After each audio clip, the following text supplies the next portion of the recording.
William पोर्थ का 1 रुपए का एक सिक्का एक ऑक्शन हाउस में 1,25,000 की कीमत में सेल किया गया था। तो जानने की कोशिश करते हैं कि विलियम पोर्थ का 1 रुपए का ये सिक्का इतना कीमती क्यों है और इसमें क्या वो चीज़ है जिसकी वजह से ये सिक्का इतना रेयर बन जाता है। सिल्वर कॉइन है, ये बात सही है कि चांदी से जारी किया गया है, लेकिन चांदी के सभी सिक्के रेयर नहीं है। तो आज हम बात करने वाले हैं 1 रुपी विलियम पोर्थ 1835 के बारे में। अगर आपके पास में भी 1 रुपए के सिल्वर कॉइन है विलियम पोर्थ के, तो वीडियो को जरूर देखना, और अगर नहीं है तब भी वीडियो को देखना, क्योंकि हो सकता है ऐसा सिक्का आपको फिर कभी मिल जाए और आपकी घर बैठे ही लॉटरी लग जाए। तो गाइज शुरू करते हैं इस वीडियो को। कैसे ये सिक्का बना और क्यों कीमती है सब कुछ जानेंगे, लेकिन उससे पहले वीडियो को लाइक, चैनल को सब्सक्राइब और साथ में बेल आइकन प्रेस करते चलिए। ईस्ट इंडिया कंपनी का ये जो 1 रुपए का सिक्का है विलियम पोर्थ का 1835 में जारी किया गया था, और सिल्वर कॉइन होता है ये।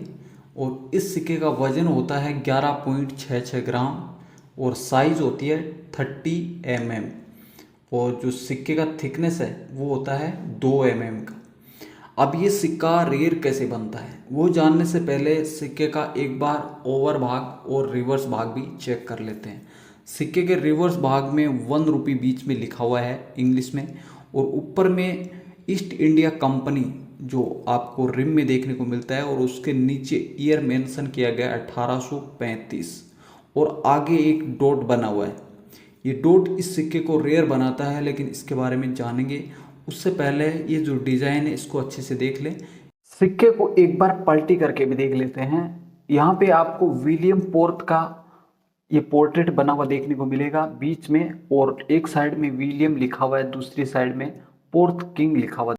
1835 में जारी किए गए इस सिल्वर कॉइन की कॉमन सिक्के की वैल्यू आज के टाइम क्या हो सकती है, इससे पहले मैं आपको बताने की कोशिश करूंगा कि इस सिक्के में दो अलग अलग मिंट मार्क आपको देखने को मिल सकते हैं। एक है कोलकाता का मिंट मार्क और एक है मुंबई का मिंट मार्क। जो कोलकाता मिंट के सिक्के होते हैं वो सिक्के मुंबई मिंट के सिक्कों से थोड़े रेयर होते हैं, मतलब मुंबई मिंट के सिक्के थोड़े कॉमन होंगे और कोलकाता मिंट के सिक्के थोड़े रेयर होंगे। अब जो कोलकाता मिंट के सिक्के होंगे वो भी आपको अलग अलग वैरायटी में देखने को मिलेंगे। उस वैरायटी के बारे में मैं आपको किसी अन्य वीडियो में समझाने की कोशिश करूंगा। यहाँ पे मैं आपको कुछ और ही बताने के लिए आया हूँ, और वो है 1835 का रेयर और कॉमन दो सिक्कों की जानकारी। लेकिन अगर आपको मिंट मार्क के बारे में जानना है तो सबसे पहले आपको इस सिक्के को यहाँ से चेक करना होगा। यहाँ पे आपको एक ऐप दिखाई दे रहा होगा, जो एक दबा हुआ ऐप है नीचे की साइड में। यहाँ पे एरो के माध्यम से समझने की कोशिश करें। यहाँ पे आपको एक RS भी दिखाई दे सकता है, और ये दोनों ही मिंट मार्क होंगे कोलकाता मिंट के मिंट मार्क। और इस मिंट मार्क से वैसे तो उतना कोई खास फर्क नहीं पड़ता है, लेकिन फिर भी थोड़ी कीमत में ऊपर नीचे जरूर है। अगर आपके पास में RS मिंट मार्क का सिक्का होता है तो वो इन तीनों सिक्कों में सबसे कीमती होता है। एफ मिंट मार्क का सिक्का होता है तो वो RS से थोड़ा कम कीमती होता है, लेकिन अगर सिक्का विदाउट मिंट मार्क का होता है तो वो इन सभी से थोड़ा कॉमन होता है। अब मैं आपको कॉमन सिक्के की कीमत बताने की कोशिश करूंगा। अगर आपके पास में ये सिक्का जिस कंडीशन में आप देख रहे हैं ऐसी कंडीशन में होता है तो आपको एक सिक्के के बदले में 2000 से लेकर 8 से 10,000 रुपए तक की कीमत मिल सकते हैं, लेकिन वो डिपेंड करेगा आपके सिक्के की कंडीशन पर और इसके साथ में जो बायर होता है उसके ऊपर। ये दोनों चीज़ों पर डिपेंड करता है सिक्के की कीमत। लेकिन अब मैं आपको वो सिक्का बताने वाला हूं जो इन सभी सिक्कों में बहुत ही ज़्यादा कीमती सिक्का माना जाता है। इस कीमती सिक्के की पहचान करने के लिए आपको 1835 के बाद में एक डॉट बना हुआ है, उस डॉट को देखना है, जिसको मैंने आपको पहले ही बताया था, और आपने सोचा भी होगा कि ये इस सिक्के का मिंट मार्क है। लेकिन मिंट मार्क तो RS और F निकला, जो पहले हमने डिस्कस किया है, यहाँ पे बना हुआ होता है। लेकिन ये जो डॉट बना हुआ है इसका क्या मतलब होता है, और यही वो रेयर सिक्के को मतलब रेयरिटी देता है। कैसे रेयर बनता है वो भी समझ लेते हैं। 1835 के बाद में अगर ये डॉट बना हुआ है तो वो सिक्का कॉमन होता है। उसकी वैल्यू ओनली, जैसे मैंने आपको बताया, जो फेस वैल्यू बताई थी, 2000 से लेकर 10,000 तक मिल सकती है। लेकिन इस सिक्के में यहाँ पे डॉट नहीं बना हुआ होता है, तो ये सिक्का अपने आप में बहुत ही ज़्यादा रेयर सिक्का माना जाता है। अब ये डॉट क्यों नहीं बना होगा, इसकी मैं आपको एक वजह बताता हूँ। क्योंकि ऐसे तो कोई भी इस डॉट को हटा भी सकता है, इसके लिए इसमें डुप्लीकेट आने का सबसे बड़ा चांसेस होता है। क्योंकि जो सिल्वर कॉइन होते हैं उनका मिंट मार्क या फिर उनकी कोई भी डेट ईयर से छेड़छाड़ करना कोई बड़ी बात नहीं है, बहुत ही आसानी से छेड़छाड़ हो सकती है। इसके लिए डुप्लीकेट से हमेशा बचें, और हो सके अगर आप परचेज करना चाहते हैं तो ग्रेडेड कॉइन का ही परचेज करें।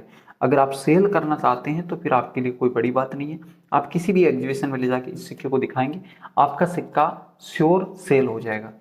लेकिन 1835 में जब इन सिक्कों को जारी किया गया था, उस टाइम पे ये जो डॉट है यहाँ पे एक एरर आया था, और मिंटिंग के दौरान लास्ट की जब मिंटिंग हो रही थी उस टाइम पे 1835 के कुछ सिक्कों में ये डॉट नहीं देखने को मिलता है। लेकिन वो कोई एक सिक्का भी नहीं है, बहुत सारे सिक्के हो सकते हैं। लेकिन इस सिक्के को लास्ट टाइम एक ऑक्शन हाउस में रखा गया था, और वहां पे इस सिक्के की वैल्यू रखी गई थी 1,25,000 रुपए। लेकिन ये ऑक्शन हाउस की डिटेल बहुत ही पुरानी है। आज के टाइम पर इन सिक्कों की वैल्यू की अगर बात की जाए तब भी आपको 10,000 से लेकर 30-40,000 तक की वैल्यू दे सकते हैं। जब बात आती है नुमाइस्मेटिक सोसाइटी की, तो यहाँ पे जितना आपका सिक्का चमचमाता होगा उतनी उसकी वैल्यू मिल सकती है। सिक्का रियल होना चाहिए और उसके अंदर चमक होनी चाहिए, मतलब वो सिक्का घिसा पिटा नहीं होना चाहिए, ओरिजिनल कंडीशन में होगा, उतनी अच्छी कीमत मिल सकती है। इस वीडियो को देखने के बाद में बहुत सारे लोग इंस्पायर हुए होंगे, लेकिन जब भी आप इस सिक्के को परचेज करें तो अपनी रिस्पॉन्सिबिलिटी पे करें। और इसके बाद में मैं आपको एक और जानकारी देना चाहूँगा थोड़ी सी शॉर्ट में। 1840 का भी विलियम पोर्थ का एक सिक्का देखने को मिलता है, सिल्वर कॉइन ऐसा, जिसकी कीमत 7 लाख से लेकर 8 लाख रुपए तक बताई जाती है। लेकिन ये सिक्का आज तक मैंने अपनी आंखों से नहीं देखा है, और हो सकता है ऐसे सिक्के हो लेकिन बहुत ही कम है। तो ऐसे सिक्के आपको मार्केट में बहुत ही आसानी से देखने को मिल जाएंगे, लेकिन सारे के सारे सिक्के फ्रॉड होते हैं। इसके लिए हमेशा ही कोई सिक्का परचेज करना हो तो सबसे पहले आपको उसकी पूरी जानकारी जरूर होनी चाहिए। अगर आप 1840 के इस सिक्के के चक्कर में कहीं पे भी पड़ जाते हैं तो हमेशा ध्यान रखें कि 1840 के ऐसे सिक्के 1 या 2 या 4 या 5 ही हो सकते हैं, वो भी एक म्यूल कॉइन है, जारी नहीं किए गए थे। 1840 में जब इस सिक्के को जारी किया गया था तो विक्टोरिया के सिक्के से ये सिक्का म्यूल हुआ था, और उसकी वजह से ये सिक्का इतना रेयर बिकता है। तो गाइज, अगर आपने कभी भी ऐसा वीडियो देखा और आप ऐसे सिक्के खरीदने के बारे में सोच रहे हैं तो सबसे पहले पूरी जानकारी हासिल करने उसके बाद में ही सेल करें या फिर बाय करें।